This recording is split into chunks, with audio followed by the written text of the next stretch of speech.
সড়ক দুর্ঘটনায় ক্ষতিগ্রস্ত ব্যক্তি ও পরিবারকে সহযোগিতা দিতে ২০২২ সালে ট্রাস্ট গঠন করে সরকার। ৩ বছরে ২,০০০ চেকের মাধ্যমে ৮৮ কোটি টাকার বেশি সহায়তা দিয়েছে বিআরটিএ। সড়ক দুর্ঘটনায় নিহতদের পরিবার ও আহতদের এমন সহায়তা দেওয়ার তথ্যই জানেন না অনেকে, অথচ এই তহবিলের বড় অঙ্কের টাকা পড়ে আছে বিআরটিএর কাছে। যাত্রী কল্যাণ সমিতি ও বিআরটিএ থেকে পাওয়া তথ্য বিশ্লেষণ করে দেখা যায়, সড়ক দুর্ঘটনায় নিহত পরিবার ও আহতদের এককালীন বড় অঙ্কের টাকার সহায়তা দেয় সরকার। দুর্ঘটনার ৩০ দিনের মধ্যে প্রমাণসহ বিআরটিএ অফিসে আবেদন করতে হয়। যাচাই বাছাই শেষে নিহত ব্যক্তির পরিবারকে এককালীন ৫ লাখ টাকা দেয়া হয়। আর দুর্ঘটনায় গুরুতর অঙ্গহানি হলে দেয়া হয় ৩ লাখ টাকা এবং যার চিকিৎসায় সুস্থ হয়ে ওঠার সম্ভাবনা থাকে তিনি পান ১ লাখ টাকা। ক্ষতিগ্রস্তদের মধ্যে যারা আবেদন করেছেন তাদের অনেকেই টাকা পেলেও নিয়ম অনুযায়ী সহযোগিতা না পাওয়ার অভিযোগও করছেন কেউ কেউ। তবে অনেকেই ক্ষতিপূরণের জন্য আবেদন করার প্রক্রিয়া, প্রয়োজনীয় কাগজপত্র ও কোথায় যোগাযোগ করতে হয় সে সম্পর্কে জানেন না। আমাদেরকে ফোন করে জানাইছে এবং আমরা এখানে আসছি, আমাদেরকে ৫ লক্ষ টাকা সহায়তা করছে, ওনারা চেক প্রদান করছে। অঙ্গহানির জন্য হলো ৩ লক্ষ টাকা, আর একবারে যে নিহত তার জন্য ৫ লক্ষ টাকা, কিন্তু আমাকে আজকে ১ লক্ষ টাকা দিছে আর ২ লক্ষ টাকা দেয় নাই। সরকারের থেকে কোনো আর্থিক সহযোগিতা পাওয়া যেত, আমার সন্তানদের মুখে একটু ডাল ভাত তুলে দিতে পারতাম। আমি খুব অভাবে আছি। ২০২৩ সালের এপ্রিল থেকে ২০২৫ সালের ২০ অক্টোবর পর্যন্ত সড়ক দুর্ঘটনায় ক্ষতিগ্রস্ত ১,৯২৫ পরিবারকে ৮৮ কোটি ৮২ লাখ টাকা দিয়েছে বিআরটিএ। বোর্ডের তহবিলে এখনো পড়ে আছে ২২০ কোটি টাকা। রিসিভ করেছি ৩০৭ কোটি টাকা। এর মধ্যে আমরা ইনভেস্টমেন্টে গেছি, আর অ্যাপ্রক্সিমেটলি এখন ২২ সাল থেকে এখন পর্যন্ত ৮৮ কোটি টাকা বেশি আমরা ডিসবার্স করেছি। প্রায় ২,০০০ চেক আমরা দিয়ে দিয়েছি। সড়ক দুর্ঘটনায় ক্ষতিগ্রস্তদের সরকারি সহায়তা পাওয়ার জন্য দরকার গণমাধ্যমের খবরের কপি, মামলার নথি ও হাসপাতালের চিকিৎসার তথ্য বা মৃত্যুর সনদ। Hasibur Rahman, independent news, Bogura. এ নিয়ে আরও জানাতে চট্টগ্রাম ও কিশোরগঞ্জ থেকে আছেন সহকর্মীরা। শুরুতেই চট্টগ্রাম থেকে যুক্ত হচ্ছেন সহকর্মী অনুপম শীল। অনুপম, চট্টগ্রামে এখন পর্যন্ত কতজন এই সরকারি সহযোগিতা পেয়েছে? আর অনেকেই তো এই বিষয়টি জানে না। বিআরটির পক্ষ থেকে কোনো উদ্যোগ কি আছে প্রচারণার? চলতি বছরের আগস্ট পর্যন্ত একটি হিসাব আমরা বিআরটিএর পক্ষ থেকে পেয়েছি। সেখানে তারা বলছেন যে চলতি বছরের আগস্ট পর্যন্ত তারা ১,৫ লাখ টাকার মতো বিভিন্ন আহত এবং নিহতদের মধ্যে সহায়তা করেছেন। এছাড়া গত কয়েকদিন আগে যে জাতীয় নিরাপদ সড়ক দিবস পালন করা হলো, অর্থাৎ ২২ অক্টোবর, সেদিনও তারা প্রায় ৩৯ লাখ টাকার এই ধরনের ক্ষতিপূরণের চেক বিতরণ করেছেন। আর সামগ্রিকভাবে এই তথ্যটি নিয়ে আসলে সাধারণের মধ্যে যে আলোচনা বা সাধারণের জানাশোনা খুবই কম, কারণ চট্টগ্রাম যে একটি জেলা হিসেবে প্রায় ১৬টির মতো উপজেলা এবং ১৪টির মতো উপজেলা, এবং আপনি জানেন যে এখানে প্রায় প্রতিদিনই অনেকগুলো দুর্ঘটনা ঘটে। বিশেষ করে ঢাকা চট্টগ্রাম মহাসড়কের একটি বড় অংশ চট্টগ্রাম জেলায় পড়েছে। এছাড়া চট্টগ্রাম কক্সবাজার, চট্টগ্রাম রাঙামাটি, বান্দরবান, খাগড়াছড়ি এই ৩ পার্বত্য জেলার মধ্যেও একটি বড় ধরনের আঞ্চলিক মহাসড়কের মাধ্যমে যোগাযোগ হয়, এবং এই সমস্ত রাস্তায় কিন্তু প্রায় প্রতিদিনই প্রচুর দুর্ঘটনা ঘটে। এবং বাংলাদেশের মহাসড়কগুলোর মধ্যে যদি আমরা দুর্ঘটনা হিসাব করি তাহলে একেবারে দ্বিতীয় অবস্থানে আছে চট্টগ্রাম থেকে কক্সবাজার যে মহাসড়ক, সেই মহাসড়কটি। কিন্তু সেই সংখ্যার হিসেব, মানে দুর্ঘটনার হিসেব করলে আমরা এই যে ক্ষতিপূরণ বা যারা টাকা নিচ্ছেন এটির সংখ্যা অনেকটাই কম বলে আমরা দেখছি, এবং গত সময়ে আমাদের অভিজ্ঞতা সেটি এরকম। তবে আমরা দেখেছি যে গত এপ্রিল মাসে চট্টগ্রাম কক্সবাজার মহাসড়কে একটি মাইক্রোবাস দুর্ঘটনায় যখন ২ পরিবারের একসাথে ১০ জন মারা গেলেন, তখন এই বিষয়টি অনেক বেশি প্রচারের আলো এসেছে। বিশেষ করে এখানে দুর্যোগ এবং ত্রাণ উপদেষ্টা তিনি এসে সাথে সাথেই কিন্তু বিআরটিএর পক্ষ থেকে এই যে ক্ষতিপূরণের টাকাটি দেওয়ার ঘোষণা দেন পরিবারের কাছে। তো আর এরপর থেকে আসলে আমরা দেখছি যে মানুষের মধ্যে এই বিষয়ে সচেতনতা কিছু বেড়েছে। তবে যে হারে সচেতনতা বাড়া দরকার, বিশেষ করে বিভিন্ন সামাজিক যোগাযোগ মাধ্যমে একেবারে বলা যায় যে বিনা খরচে এই প্রচারণাটি বিআরটির পক্ষ থেকে করা যেতে পারে বা করার সুযোগ ছিল। এর বাইরেও মানে বিভিন্ন জনপ্রতিনিধি, তারপর বিভিন্ন হাসপাতাল, হাইওয়ে পুলিশ বা এমনিতেই বিভিন্ন জেলা পুলিশ বা মেট্রোপলিটন পুলিশের পক্ষ থেকেও এই প্রচারণাটি সুযোগ ছিল, কিন্তু সেই রকম প্রচারণা আমাদের চোখে অন্তত এই বিষয়টিকে ঘিরে গত সময়ে পড়েনি। অনুপম, আপনি থাকবেন আমাদের সাথে। আমরা এবার কিশোরগঞ্জের পরিস্থিতি জানবো, সেখান থেকে যুক্ত হচ্ছেন সহকর্মী শাহজাহান সাজু। সাজু, কিশোরগঞ্জে গত এক বছরে কতজন নিহত এবং আহত হয়েছেন, এদের মধ্যে কতজন এই সরকারি সহযোগিতা পেয়েছেন?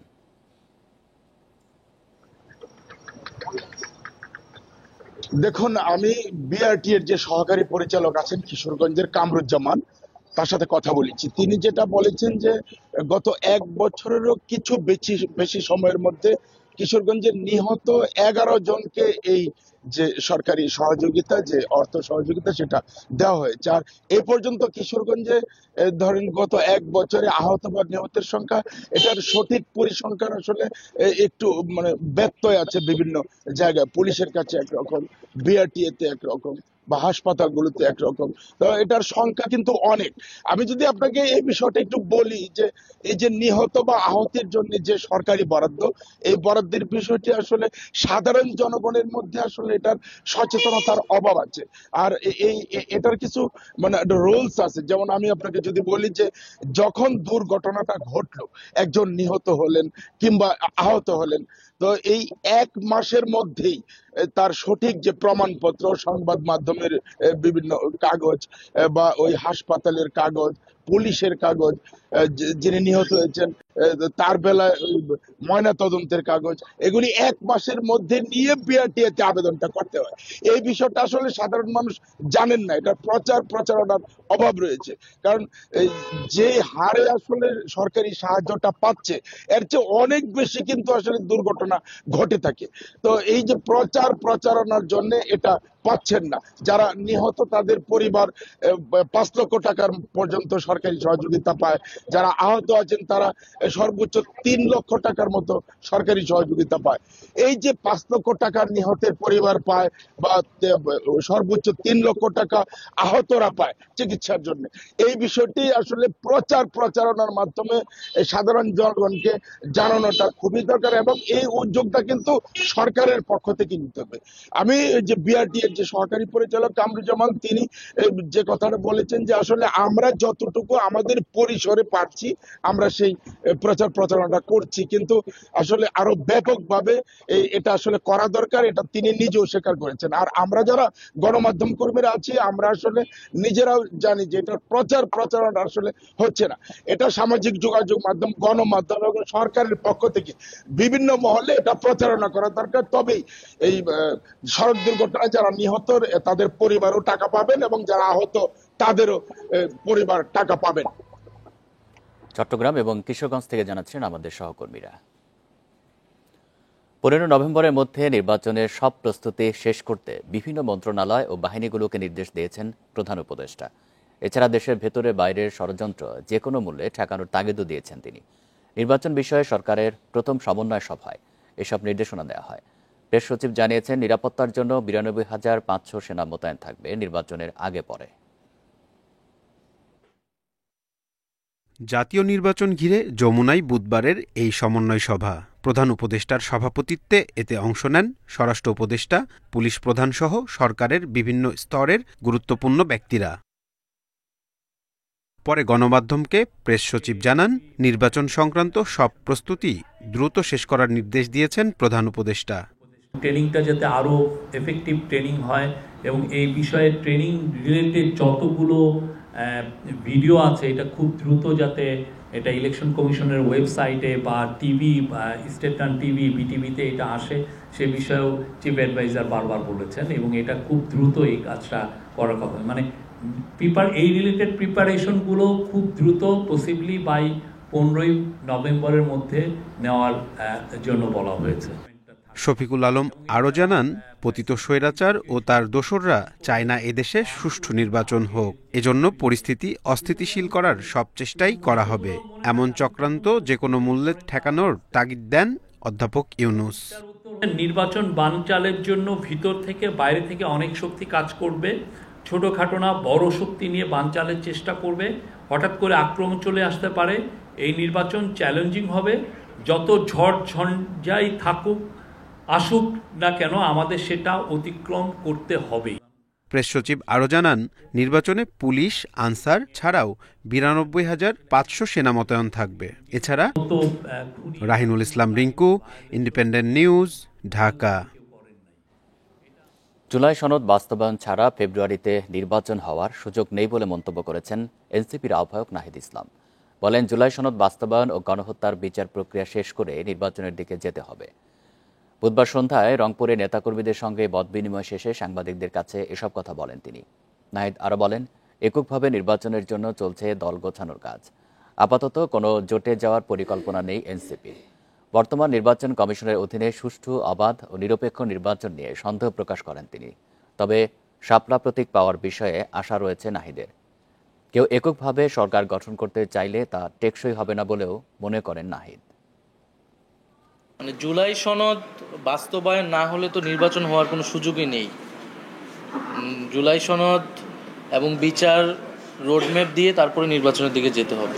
নবগঠিত দলের সাথে যদি তারা বেইনসাফি করে, তাহলে এই নির্বাচন কমিশনের অধীনে একটা সুষ্ঠু নির্বাচন হওয়া তো সম্ভব নয়। ফলে ফেব্রুয়ারিতে নির্বাচন আয়োজনে কোনো ব্যত্যয় ঘটলে তার দায়ভার নিতে হবে ডক্টর ইউনূসকে। বুধবার জাতীয় প্রেস ক্লাবে এক অনুষ্ঠানে এমন মন্তব্য করেন বিএনপি মহাসচিব মির্জা ফখরুল। এ সময় অন্য দলের নেতারা বলেন, জাতীয় নির্বাচনের আগে আলাদা করে গণভোটের সুযোগ নেই। নির্বাচন দেরি হলে অগণতান্ত্রিক শক্তি মাথাচাড়া দিতে পারে বলেও মন্তব্য করেন তারা। প্রকাশ হলো এহসান মাহমুদের লেখা বিচার, সংস্কার ও অন্তর্বর্তী আমলে বাংলাদেশ বইটি। জাতীয় প্রেস ক্লাবে মোড়ক উন্মোচন অনুষ্ঠানে যোগ দেন রাজনীতিবিদরা। অর্থাৎ আমরা তখন লিখতে পারছিলাম না, বলতে পারছিলাম। আলোচনায় উঠে আসে জাতীয় নির্বাচন প্রসঙ্গ। জাতীয় নির্বাচনের আগে গণভোটের সুযোগ নেই বলে মনে করেন নেতারা। বলেন, জুলাই সনদ বাস্তবায়ন হবে নির্বাচিত সংসদে। আমাদের আবেদন থাকবে যে সংস্কারের এজেন্ডাকে সামনে রেখে আমরা যেন হীন উদ্দেশ্য স্বার্থের জন্য আমরা যেন নতুন করে একটা রাজনৈতিক বিভাজন, একটা সংকটের দিকে দেশকে ঠেলে না দিই। এই মুহূর্তে দুটো ভোটের বাস্তবতা নেই। জাতীয় নির্বাচনের দিকে আমাদের ফোকাস করা উচিত। এই মুহূর্তে এসে আপনি যখন সংবিধানকে ছাপিয়ে যাওয়ার কোনো প্রস্তাবনা করেন, আপনি একটা রাজনৈতিক সংকটের সম্ভাবনাকে জাগিয়ে তোলেন। কারণ আমরা যদি ঐকমত্য ছাড়া কেউ কারো সিদ্ধান্ত চাপিয়ে দিতে চাই, তাহলে সেটা কোনোভাবে কাজ করবে না। এটা আমাদের সকলের উপলব্ধি করা দরকার। অনুষ্ঠানে বিএনপি মহাসচিব বলেন, ফেব্রুয়ারিতে নির্বাচন দিতে প্রতিশ্রুতিবদ্ধ প্রধান উপদেষ্টা। এর ব্যত্যয় হলে দায় অধ্যাপক ইউনূসের। আপনি জনগণের সামনে কিন্তু প্রতিশ্রুতিবদ্ধ, ওয়াদাবদ্ধ যে আপনি এখানে সত্যিকার অর্থেই যেটুকু সংস্কার দরকার সেই সংস্কারগুলো করে আপনি জনগণের যে কাছে গ্রহণযোগ্য নির্বাচন দেবেন। সেই নির্বাচনের মধ্যে যে পার্লামেন্টে আসবে, সেই পার্লামেন্ট এই দেশের সংকটগুলো সমাধান করবে। সুতরাং আজকে যদি এর থেকে কোনো ব্যত্যয় ঘটে, এর থেকে বাইরে যদি যান, তার দায় দায়িত্ব সম্পূর্ণ আপনাকেই বহন করতে হবে। তিনি অভিযোগ করেন, জুলাই সনদ বাস্তবায়ন প্রক্রিয়ায় নোট অফ ডিসেন্ট উপেক্ষা করা হয়েছে, যা এক ধরনের প্রতারণা। আমরা কিন্তু যে বিষয়গুলোর সঙ্গে আমরা একমত ছিলাম না, আমরা সেখানে নোট অফ ডিসেন্ট দিয়েছিলাম। সেই নোট অফ ডিসেন্টগুলো লিপিবদ্ধ করার একটা প্রতিশ্রুতি ছিল তাদের। কিন্তু অবাক বিষয় আমরা লক্ষ্য করলাম যে কালকে যখন তারা এটা প্রকাশ করলেন, সেই বিষয়গুলো নেই। এই ঐক্যবদ্ধ কমিশন, এটা আমি বলবো যে জনগণের সঙ্গে এটা একটা প্রতারণা, রাজনৈতিক দলগুলোর সঙ্গে এটা প্রতারণা। নির্বাচন বিলম্বিত হলে দেশ অস্থিতিশীল হয়ে উঠতে পারে বলেও আশঙ্কা জানান মির্জা ফখরুল। অনেক কঠিন সময় অতিক্রম করেছে। Rifat Alam, independent news, Dhaka. শেখ হাসিনার সাক্ষাৎকার নেয়ার ক্ষেত্রে তার অতীতের কর্মকাণ্ড মনে রাখা উচিত বলে মন্তব্য করেছেন প্রধান উপদেষ্টা প্রেস সচিব শফিকুল আলম। বলেন, একবিংশ শতাব্দীতে শেখ হাসিনার চেয়ে বড় খুনি বা মানবাধিকার লঙ্ঘন কেউ করেনি। বুধবার রাজধানীর ফরেন সার্ভিস একাডেমিতে এক সংবাদ সম্মেলনে এসব বলেন তিনি। শতাব্দীতে ওনার চেয়ে বড় তো খুনি বা হিউম্যান রাইটস ভায়োলেশন এরকম ভয়ানকভাবে কেউ করেন নাই। এটা আমরা বারবার বলছি এবং এটা ইউএনের যে রিপোর্ট, সেই রিপোর্টে স্পষ্টভাবে এসছে। পরবর্তীতে আল জাজিরা তাদের 1 ঘন্টার একটা প্রোগ্রাম করেছে, সেখানে আসছে এবং বিবিসিতেও আসছে। এখানে স্পষ্ট শোনা যাচ্ছে যে উনি খুন করার নির্দেশ দিচ্ছেন। তো যারা ওনাকে ইন্টারভিউ করছেন, আমাদের কাছে আমরা অবশ্যই মনে করি যে এই কনটেক্সটটা যেন কেউ ভুলে না যান। মিথ্যা তথ্য দিয়ে গেজেটভুক্ত হওয়া এবং 2 বার নাম থাকা 128 জন জুলাই যোদ্ধার স্বীকৃতি বাতিল করেছে সরকার। বুধবার মুক্তিযুদ্ধ বিষয়ক মন্ত্রণালয়ের সংবাদ বিজ্ঞপ্তিতে এই তথ্য জানানো হয়। প্রতারকদের বিরুদ্ধে আইনি ব্যবস্থা নেওয়া হবে বলেও বিজ্ঞপ্তিতে জানানো হয়। এতে বলা হয়েছে, জুলাই গণঅভ্যুত্থানে আহতদের নিয়ে মুক্তিযুদ্ধ মন্ত্রণালয় প্রকাশিত গেজেট তালিকায় কয়েকজন জুলাই যোদ্ধা আহত নন, আন্দোলনে গিয়ে আহত হননি এবং কয়েকজনের নামে একাধিক গেজেট প্রকাশিত হওয়ার তথ্য পাওয়া গেছে। এই অবস্থায় জেলা কমিটির সুপারিশের ভিত্তিতে ময়মনসিংহ বিভাগে 21 জন, সিলেটে 27, চট্টগ্রামে 39, খুলনায় 9, রংপুরে 3, ঢাকায় 14, রাজশাহীতে 13 ও বরিশালে 2 জনের স্বীকৃতি বাতিল হয়। যারা প্রতারণা করে সরকারি অর্থ আত্মসাৎ করেছেন তাদের বিরুদ্ধে আইনি ব্যবস্থা নেবে সরকার।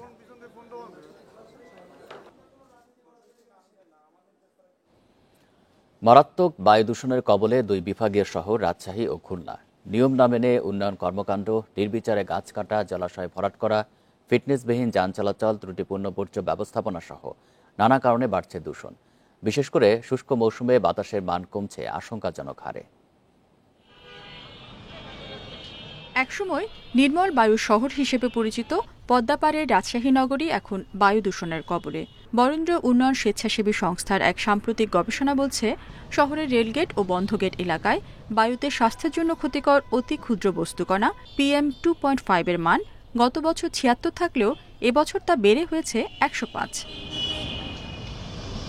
অনিয়ন্ত্রিত ও অপরিকল্পিত নির্মাণ, নির্বিচারে গাছ কাটা, সঠিক বর্জ্য ব্যবস্থাপনার অভাব সহ নানা কারণে পরিবেশ দূষণ ও স্বাস্থ্য ঝুঁকি বাড়ছে বলছেন স্থানীয়রা। মিনিটে 2-4-5টা গাড়ি আমার সামনে দিয়ে যাচ্ছে, যার ফলশ্রুতিতে এই 10-15 মিনিট পর পর দেখা যাচ্ছে ধুলার প্রলেপ পড়ছে। আমরা গত কয়েক বছর থেকে বলে আসছি, রাজশাহীতে বড় বড় গাছ ছিল, ওগুলো কেটে ফেলা হয়েছে, অবৈধভাবে জলাশয়গুলো ভরাট করা হয়েছে এবং রাজশাহীতে যে কনস্ট্রাকশন কাজ করা হয় এগুলোতে কোনো নিয়ম মানা হয় না। দক্ষিণে নগরী খুলনাতেও কমেছে বায়ুর মান। ইটভাটা, ফিটনেসবিহীন যানবাহন, অপরিকল্পিত শিল্পায়ন, ভাঙাচোরা সড়ক সহ নানা কারণে দূষিত হচ্ছে বায়ু। ভাঙা সড়ক মেরামত না করা এবং যেখানে সেখানে নির্মাণ সামগ্রী ফেলে রাখায় বাতাসে বাড়ছে ধূলিকণা। বিশেষ করে ধোঁয়া নির্গত করছে যে সকল প্রতিষ্ঠান, তাদেরকে নিয়ন্ত্রণে আনতে হবে। এক্ষেত্রে আমি মনে করি জেলা প্রশাসন, পরিবেশ অধিদপ্তর, বিআরটিএ এদেরকে গুরুত্বপূর্ণভাবে দায়িত্ব পালন করতে হবে।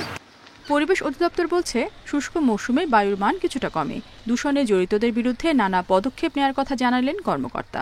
পরিবেশ অধিদপ্তর পরিবেশ সংরক্ষণ বিধিমালা 2023 অনুসারে এইগুলো হচ্ছে যথাযথ যাতে ম্যানেজমেন্ট হয়, যাতে বায়ু দূষণের মাত্রা কমানো যায়, তার জন্য যথাযথ পদক্ষেপ গ্রহণ করছে। এটা আইনি পদক্ষেপগুলো আমরা গ্রহণ করে যাচ্ছি। পরিবেশ অধিদপ্তর জানায়, 0 থেকে 50 পর্যন্ত সূচককে ভালো বায়ুর মান হিসেবে ধরা হলেও অক্টোবরে খুলনায় গড় সূচক 113। রেশমি নন্দী, ইন্ডিপেন্ডেন্ট নিউজ। আরও জানাতে খুলনা থেকে যুক্ত হচ্ছেন সহকর্মী অভিজিৎ পাল। অভিজিৎ, খুলনা নগরীর দূষণের ক্ষেত্রে বলা হচ্ছে যে ফিটনেসবিহীন যানবাহন এবং যত্রতত্র রাস্তা খোঁড়াখুড়ি এবং ইটভাটা একটা বড় কারণ। এটির বিরুদ্ধে কোনো ব্যবস্থা নেওয়া হচ্ছে কিনা? আর এই যে বায়ু দূষণ, এর ফলে স্বাস্থ্যগত কী ধরনের সমস্যা হচ্ছে, হাসপাতালগুলো থেকে কোনো তথ্য পেয়েছেন কিনা?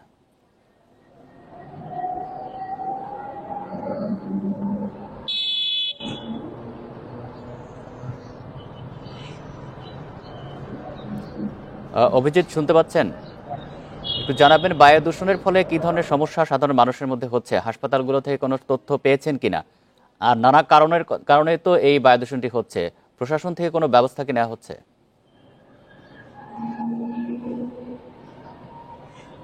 আসলে বায়ু দূষণের যে কারণগুলো রয়েছে সে কারণগুলো তো রয়েছে, কিন্তু সেইগুলোর বিরুদ্ধে বা সেগুলো রোধে আসলে প্রশাসনের যে ব্যবস্থা সেটি আসলে খুলনাতে তেমন দেখা যায় না। আমি যদি এই অক্টোবর মাসে খুলনার যে এয়ার কোয়ালিটি ইন্ডেক্স রয়েছে সেটা যদি বলতে হয়, তাহলে এই অক্টোবর মাসে গড়ে 113 হচ্ছে আপনার এয়ার কোয়ালিটি ইন্ডেক্স ছিল, যেটি আজকে অনেকটা সর্বনিম্ন জায়গায় আছে, কারণ গতকালকে বৃষ্টি হয়েছে, বৃষ্টির পর থেকে সেটি নামতে শুরু করেছে এবং সেটি আজকে 68, সকালবেলা 68 ছিল বলে আমরা জানতে পেরেছি। যদিও সেটি কিন্তু এখনো স্বাস্থ্যের জন্য ঝুঁকিপূর্ণ ভাবে বলছে পরিবেশ অধিদপ্তর।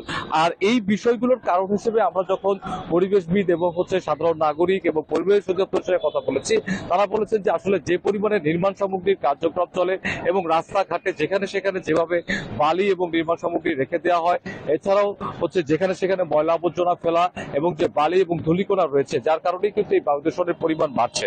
আর এই বায়ু দূষণের পরিমাণ বৃদ্ধি পাওয়ার কারণে মানুষ যে শ্বাসকষ্ট জনিত যে সমস্যা এবং যাদের ফুসফুস জনিত যে সমস্যা, সেই সমস্যাও কিন্তু অনেকটা বৃদ্ধি পাচ্ছে। সাধারণ আমরা সিভিল সার্জনের সঙ্গে যখন কথা বলেছি, তারা বলছে যে হাসপাতালগুলোতে এই ধরনের রোগীর সংখ্যা বাড়ছে, কিন্তু আসলে কি পরিমাণ রোগীর সংখ্যা বাড়ছে সেটি আসলে তিনি না বলতে পারেন। তিনি বলছেন যে এই বায়ু দূষণের কারণেই কিন্তু এই পরিমাণটি বাড়ছে। আমরা এয়ার কোয়ালিটি ইন্ডেক্সের যে গত 10 দিনের যে ধারাবাহিকতা দেখছি, তাতে দেখছি যে খুলনাতে প্রায় গত 10 দিন ধরে 100-র উপরে আপনার এয়ার কোয়ালিটি ইন্ডেক্স ছিল, এবং যেটি আসলে স্বাস্থ্যের জন্য খুবই ঝুঁকিপূর্ণ। এবং পরিবেশবিদরা বলছেন যে মূলত আসলে পরিবেশ দূষণের সঙ্গে যারা জড়িত তাদের কোনো তালিকা খুলনা পরিবেশ অধিদপ্তরের কাছে নাই, এবং তাদেরকে চিহ্নিত করে তাদের বিরুদ্ধে যে কোনো আইনানুগ ব্যবস্থা নেওয়া হবে সেই বিষয়টিও কিন্তু তেমন একটা তৎপরতা দেখা যায় না। যদিও পরিবেশ অধিদপ্তরের পরিচালক মোহাম্মদ সাদিকুল ইসলাম তিনি এই বিষয়টিকে অস্বীকার করেছেন। তিনি বলছেন যে তারা বায়ু দূষণ নিরোধনের জন্য যেসব স্থান থেকে আসলে বায়ু দূষণের ঝুঁকি রয়েছে বা যারা বায়ু দূষণের সাথে জড়িত, তারা বিভিন্ন ধরনের অভিযান পরিচালনা করে থাকেন এবং তাদেরকে নানা ধরনের শাস্তির আওতায় নিয়ে আসেন। কিন্তু তারপরও দেখা যায় যে মানুষের সচেতনতার অভাব এবং সরকারি, বেসরকারি এবং ব্যক্তিগত পর্যায়ে বিভিন্ন জায়গায় আসলে যত্রতত্র এই যে ময়লা আবর্জনা এবং নির্মাণ সামগ্রী ফেলে রাখা হয়, এই কারণেই আসলে দূষণের পরিমাণ বাড়ছে। এই কারণে তিনি বলছেন যে সচেতনতা বৃদ্ধির পাশাপাশি তারা মূলত আসলে এখন যে বিভিন্ন ধরনের অভিযান পরিচালনা করছেন, যদিও সাধারণ মানুষের দাবি হচ্ছে যে এই অভিযানের পরিমাণ কিন্তু আসলে খুব একটি দেখা যাচ্ছে না, এবং শুষ্ক মৌসুমে খুলনার বায়ু দূষণের পরিমাণ বাড়ছে। এবং খুলনা বিভাগের যে 10টি জেলা রয়েছে তার মধ্যে খুলনা এবং যশোরে আসলে বায়ু দূষণের পরিমাণ সব থেকে বেশি হচ্ছে পরিবেশ অধিদপ্তর। খুলনা থেকে জানাচ্ছেন সহকর্মী অভিজিৎ পাল। জলবায়ুর বিরূপ প্রভাব মোকাবেলায় দুর্যোগ সহনীয় অবকাঠামো নির্মাণ ও সুপেয় পানি নিশ্চিতে অর্থ সহায়তা দেবে এশীয় উন্নয়ন ব্যাংক এডিবি। ইতিমধ্যে উপকূলীয় এলাকায় কাজ চলছে 2টি প্রকল্পের। সংস্থাটির কান্ট্রি ডিরেক্টর বলছেন, বাংলাদেশে প্রায় 3.5 কোটি টাকা ঋণ দেবে এডিবি। প্রকল্প সফল হলে আগামীতে বাড়বে সহযোগিতার পরিমাণও। খুলনার দাকোপ উপজেলার চালনা এলাকা উপকূলীয় অঞ্চলে পানির অভাব না থাকলেও সুপেয় খাবার পানির জন্য দুশ্চিন্তা করতে হয় এখানকার বাসিন্দাদের। রান্না কিংবা নিত্য ব্যবহারের পানির ক্ষেত্রেও একই সমস্যা থাকে সারা বছর। সমস্যা সমাধানে এ এলাকায় সরকার ও এডিবির সহায়তায় সংস্কার করা পুকুরগুলোতে বৃষ্টির পানি ধরে রাখা হচ্ছে। গোসল, রান্না ও অন্যান্য কাজে ব্যবহার করা হয় এ পানি। 9.5 বর্গ কিলোমিটারের চালনা পৌরসভার 31,000 বাসিন্দাদের জীবনযাত্রার পরিবর্তন এসেছে দ্বিতীয় নগর উন্নয়ন প্রকল্পের মাধ্যমে। এখানকার টিউবওয়েলের জল ব্যবহার করলে হাতে পায়ে ঘা হয়, তারপরে আপনার কাপড় চোপড়ও ভীষণভাবে নোংরা হয়ে যায়। এই জায়গায় টিউবওয়েলের পানি ভীষণ লালচে ধরনের। একইভাবে জলবদ্ধতা কমাতে 23 কোটি টাকা ব্যয়ে 4.5 কিলোমিটার খাল পুনর্খনন করা হয়েছে। সুইচ গেট দিয়ে নদীর নোনা জল আটকানো হয়েছে। এতে এখানকার কৃষি জমিতে ভালো ফসল হচ্ছে। নতুন রাস্তা ও সেতু নির্মাণে সহজ হয়েছে দৈনন্দিন জীবন। এই জায়গায় যে ব্রিজটা ছিল, চারটা ছিল, এই চারে অনেক ছেলেপেলেরা পড়ে যেত, তার জন্যই এই জায়গায় ব্রিজ হয়েছে। ব্রিজটি আমাদের এই দুই পারের লোক খুব যাতায়াতের খুব ভালো হচ্ছে।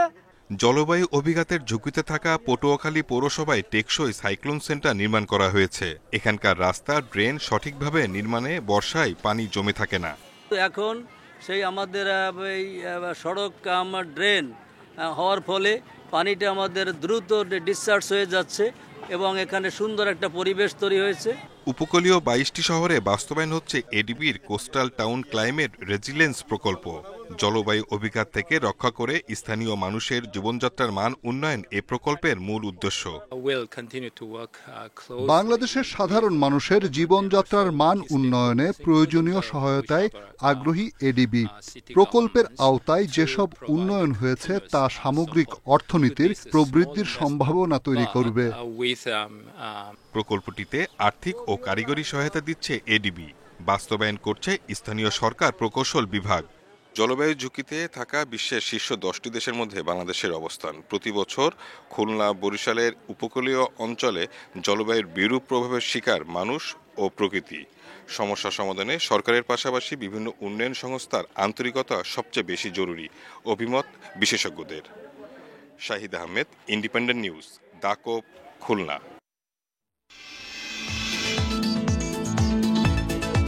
প্রায় 10 একরের বিশাল বিল, যেদিকে চোখ যায় ফুটে আছে চোখ ধাঁধানো অসংখ্য পদ্মফুল। থই থই পানিতে ভেসে থাকা পদ্মফুল মুগ্ধ করছে প্রকৃতি প্রেমীদের। পদ্মফুলের সৌন্দর্য উপভোগ করতে প্রতিদিনই দূর দূরান্ত থেকে ভিড় করছেন দর্শনার্থীরা। স্বজন ও বন্ধুদের নিয়ে অনেকে ঘুরছেন নৌকায়। নীলফামারী শহরের অদূরে সিন্দই বিলে মুগ্ধতা ছড়াচ্ছে এআই এর অপব্যবহার, সামাজিক যোগাযোগ মাধ্যমে অপতথ্য বন্ধ করতে উপজেলা পর্যায়েও মনিটরিং সেল গঠনের কাজ চলছে। ঐতিহ্যবাহী এই বিলকে পর্যটন কেন্দ্র বানাতে চায় প্রশাসন।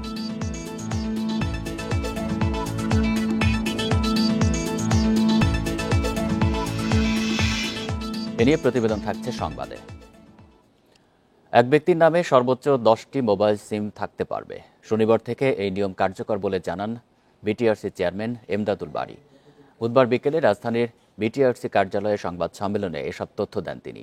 এ সময় প্রধান উপদেষ্টার বিশেষ সহকারী ফয়েজ আহমেদ তৈয়ব জানান, 16 ডিসেম্বর চালু হচ্ছে NEIR সিস্টেম।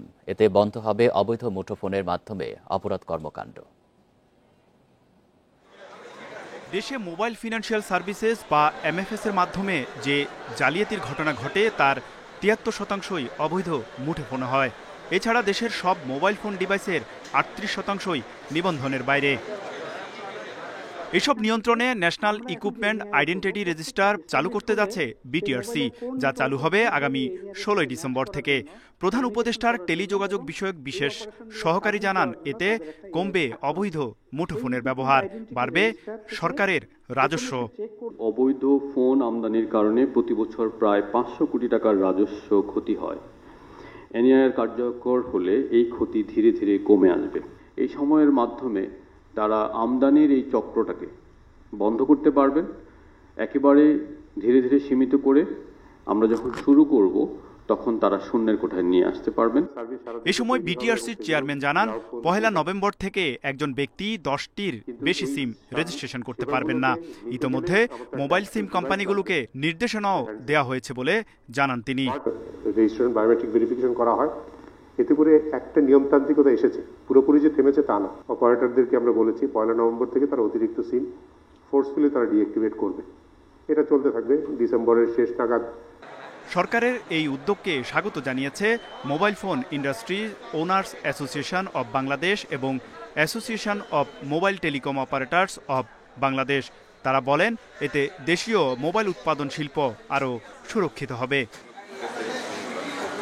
তৌহিদ রানা, ইন্ডিপেন্ডেন্ট নিউজ, ঢাকা। পুলিশের বাধায় পণ্ড মাদ্রাসা শিক্ষকদের সচিবালয় ঘেরাও কর্মসূচি। লাঠিচার্জ, কাঁদানে গ্যাস ও জলকামান ব্যবহারে আহত হন অর্ধশতাধিক শিক্ষক। পরে জাতীয় প্রেসক্লাবের সামনে অবস্থান নেন আন্দোলনকারীরা। তাদের সাথে একাত্মতা জানিয়েছেন এনসিপি নেতারা। শিক্ষকদের ওপর হামলাকারীদের শনাক্ত করার দাবি জানান তারা।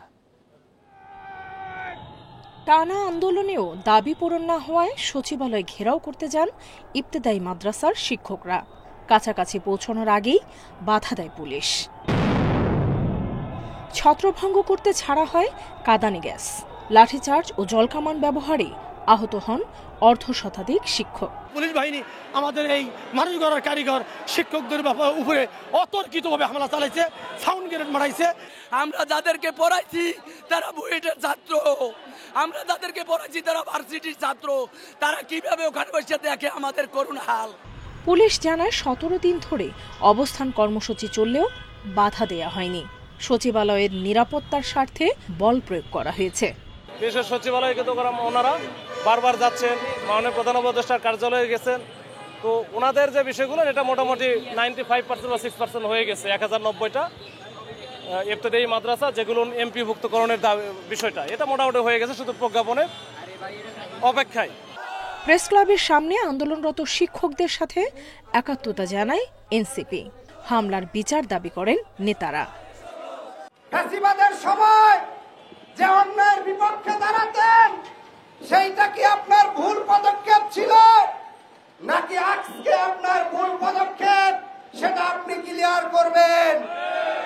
আপনার উচিত ছিল আপনার মন্ত্রণালয়ের যেসব সমস্যা সেগুলো দ্রুত সমাধান করার উদ্যোগ নেওয়া। মাদ্রাসাগুলোর জাতীয়করণের দাবিতে আন্দোলন চালিয়ে যাওয়ার ঘোষণা দিয়েছেন শিক্ষকরা। নুরসেলিনা শিউলি, ইন্ডিপেন্ডেন্ট নিউজ, ঢাকা। প্রথমবারের মতো অনুষ্ঠিত হতে যাচ্ছে রংপুরের বেগম রোকেয়া বিশ্ববিদ্যালয়ের কেন্দ্রীয় ছাত্র সংসদ ব্রাকসু নির্বাচন। এরই মধ্যে অনুমোদন পেয়েছে নির্বাচনী বিধিমালা। এতে উচ্ছ্বসিত বিশ্ববিদ্যালয়ের শিক্ষার্থীরা। সবকিছু ঠিক থাকলে চলতি বছরে কেন্দ্রীয় ছাত্র সংসদ নির্বাচন অনুষ্ঠিত হবে বলে জানিয়েছে বিশ্ববিদ্যালয় প্রশাসন। মঙ্গলবার এই বিষয়ক বিধিমালায় অনুমোদন দিয়ে স্বাক্ষর করেন রাষ্ট্রপতি। পরে তার আদেশক্রমে শিক্ষা মন্ত্রণালয় থেকে প্রশাসনকে বিষয়টি জানানো হয়। ফলে ব্রাকসু নির্বাচনে আর কোনো বাধা রইল না। বেগম রোকেয়া বিশ্ববিদ্যালয়ের উপাচার্য ডক্টর শওকত আলী জানিয়েছেন, দ্রুত তফসিল সহ নির্বাচনের রোডম্যাপ ঘোষণা করা হবে। আমরা আশা করি যে বেগম রোকেয়া বিশ্ববিদ্যালয়ের ছাত্র সংসদ প্রতিষ্ঠার মধ্য দিয়ে এই 17 বছরের যে বঞ্চনা, বিশ্ববিদ্যালয়ের সাথে যে সকল বৈষম্য করা হয়েছে সেগুলো ঘুচবে। শিক্ষার্থীদের কথা বলার একটা প্ল্যাটফর্ম হচ্ছে ছাত্র সংসদ। শিক্ষার্থীদের সকল শিক্ষার্থীর কণ্ঠস্বর হবে ছাত্র সংসদ, যেখানে শিক্ষার্থীরা তাদের অধিকার নিয়ে কথা বলবে এবং গণতন্ত্র অধিকার প্রতিষ্ঠার যে একটা দ্বার সেটা উন্মোচন হবে ছাত্র সংসদের মাধ্যমে। আশা করি শিক্ষার্থী বান্ধব পরিবেশে ছাত্র নেতৃত্ব তৈরি করার এবং জাতি গঠনে তাদের নেতৃত্ব যে শুধু চাকসুর মাধ্যমে হবে তা না, এখন ব্রাকসু একটা অগ্রণী ভূমিকা রাখবে বলে আমি দৃঢ়ভাবে বিশ্বাস করি। জামালপুরে নদ নদীর নাব্যতা সংকটে জেগে উঠছে দীর্ঘস্থায়ী জ্বর। অসময়েও দেখা দিচ্ছে নদী ভাঙন। এই সংকট থেকে রক্ষায় নদী খনন সহ স্থায়ী বাঁধ নির্মাণের দাবি তীরবর্তী এলাকার মানুষের। পানি উন্নয়ন বোর্ড বলছে, ব্রহ্মপুত্র নদ খননের কাজ চলছে। সংকট কাটাতে খনন করা হবে ছোট নদী, খাল, জলাশয়ও। জামালপুরের ইসলামপুরে যমুনার চরে 2 বছর ধরে আটকে আছে সার্ভিস বোট সহ একটি ড্রেজার। পানির গভীরতা কমে যাওয়ায় সরানো যাচ্ছে না যান দুটি। নাব্যতা সংকটে যমুনার শাখা নদীতে বাধাগ্রস্ত হচ্ছে বিভিন্ন নৌযান চলাচল। জেগে উঠছে দীর্ঘস্থায়ী জ্বর। আবার অন্যদিকে নদীর গতিপথ বদলে যাওয়ায় যমুনা ব্রহ্মপুত্রের ভাঙনে নিঃস্ব বহু মানুষ। মাঝখানে আসলে ওখানে ভাঙার পরে মনে করেন আসলাম এই আস্তার ধারে ভাঙলো। আস্তার ধারে ভাঙার পরে মনে করেন আসলাম এখানে। আমাদের কুশের পাড়া ভেঙে নিছে, এখন আঙর মরিচের চাষ দিতে আছি, এই মরিচের ফসলটাও ভেঙে নিতে আছে। আমরা সরকারের কাছে কোনো সাহায্য ফেরতে চাই না, আমরা চাই এই নদীটা শাসন হোক।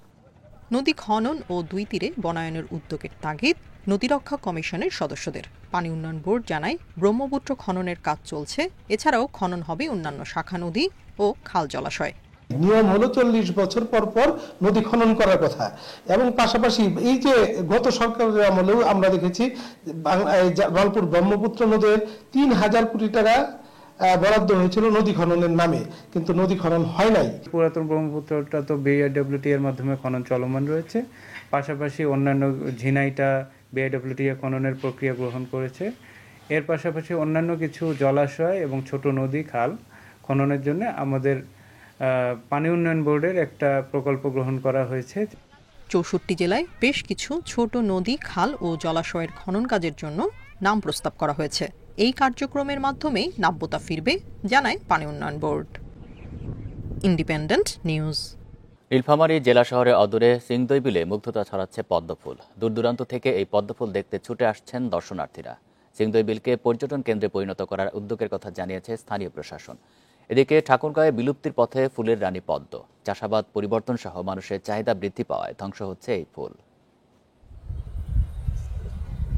নীলফামারী জেলা সদর থেকে 8 কিলোমিটার দূরেই ঐতিহ্যবাহী সিংদই বিল। থই থই পানিতে ভেসে থাকা পদ্মফুল বিলের সৌন্দর্য বাড়িয়ে দিয়েছে কয়েক গুণ। বিলের প্রায় 10 একর জুড়ে ফুটে আছে চোখ ধাঁধানো অসংখ্য পদ্মফুল।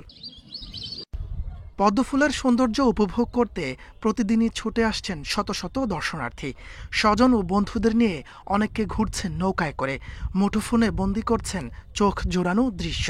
নৌকাতে উঠে আমরা পুরো পদ্মবিল ঘুরলাম এবং ঘুরে আমাদের খুব ভালো লাগলো। আমার অনেক ভালো লাগছে, আমার মন ভালো হয়ে গেছে, আমি আবার আসবো এখানে। বিলটিকে দর্শনীয় স্থান হিসেবে গড়ে তুলতে নানা পরিকল্পনার কথা জানিয়েছে প্রশাসন।